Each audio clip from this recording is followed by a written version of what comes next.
কিছুদিন আগতে বাজপেয়ী ভৱনত বিজেপিৰ নৱনিযুক্ত সভাপতি দিলীপ শইকীয়া ডাঙৰীয়াই সকলোকে নীতি শিক্ষামূলক ভাষণ প্ৰদান কৰিছিল আৰু আমি সমগ্ৰ অসমৰ মানুহে তাকে দেখিছিলোঁ। কিন্তু যোৱাকালি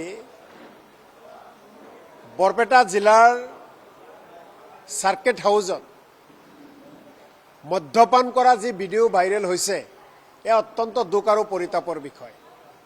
মই ভাবিছিলোঁ যে সেই ভিডিঅ' ভাইৰেল হোৱাৰ পিছত বিজেপিৰ সভাপতি দিলীপ শইকীয়া ডাঙৰীয়াই তাৎক্ষণিকভাৱে শাস্তিমূলক ব্যৱস্থা ল'ব।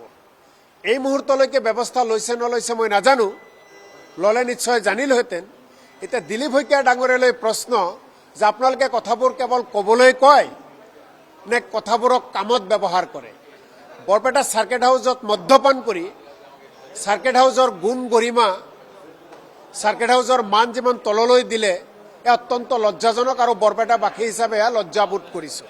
গতিকে বৰপেটা চাৰ্কিট হাউচত মদ্যপান কৰা সেই বিজেপি নেতাৰ ওপৰত অতি সোনকালে ব্যৱস্থা ল'ব লাগে আৰু দিলীপ শইকীয়া ডাঙৰীয়াই তেখেতে কেৱল কথাই কয় নে কামত পৰিণত কৰে তাকে চাবলৈ আমি অপেক্ষা কৰি আছোঁ।